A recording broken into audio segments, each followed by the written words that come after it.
Hello, friends.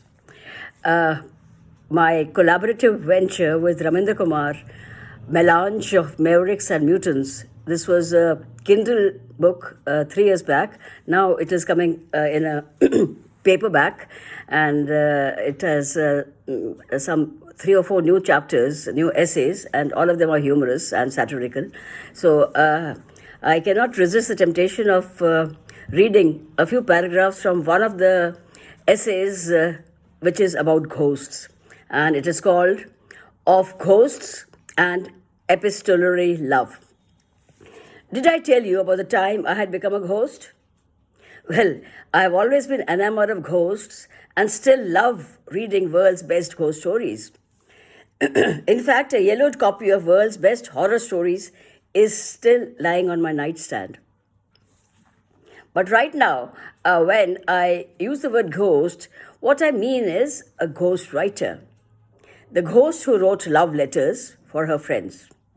Initially, just one friend, but gradually the trickle became a deluge of love. Sublime, sensuous, sensitive, spunky, and oft surreal. 1,001 hues of love poured on paper by the ghost who wrote and wrote, quoting, unquoting the literary greats. In the 10th standard, a tall girl with the most serene face ever seen joined mid-session. It was believed that she had already cleared her 10th standard from a school where English was not taught at all.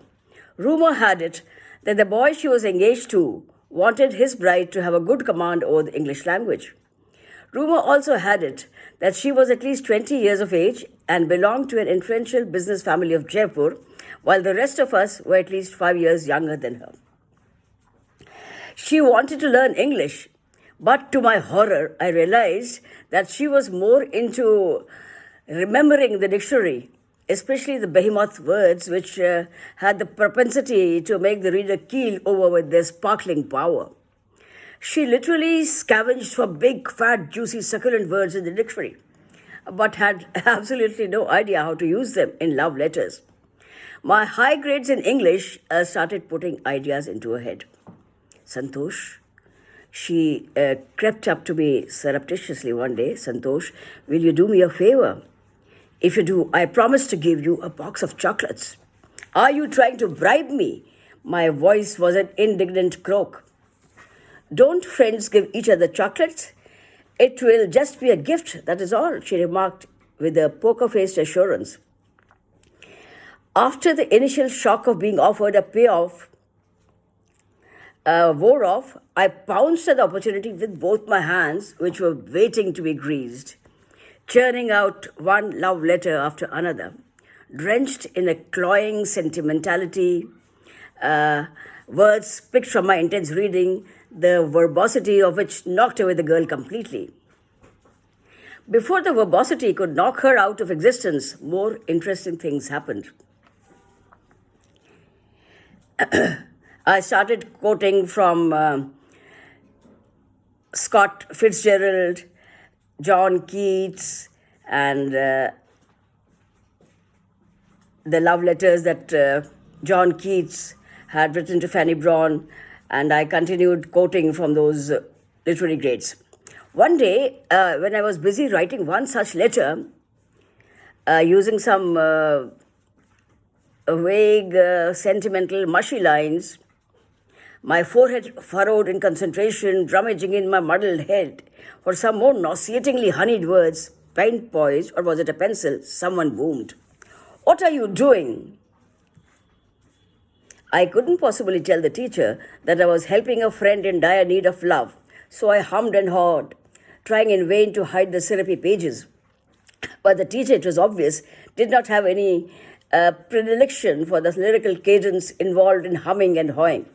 So she snatched the papers from my hand and huffed and puffed. You are such an intelligent girl. Do you plan to spend your life writing love letters? She fumed, her eyes spewing fire. Before they could start hurling stones, I don't know what got into me. The timbre of my voice changed from harlequin to sage. What is wrong in love? It is such a sublime thing. For a second or two, the teacher lost her loquacity and glared at me. With the third glare, she found her words. So you plan to earn your bread being sublime? You are coming to the principal's chamber with me. Follow me. Never heard of someone being punished for spreading love, I mumbled, following her with a hop and a skip, the gravity of what I had done not sunk in yet.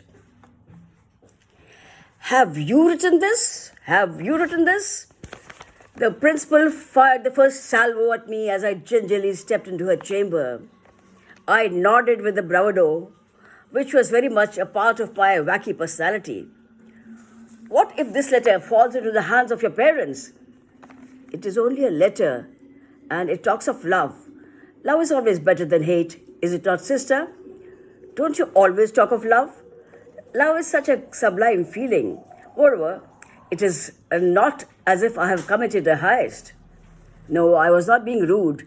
I shared a good rapport with her and was just yearning to use the word heist, which I had only then discovered.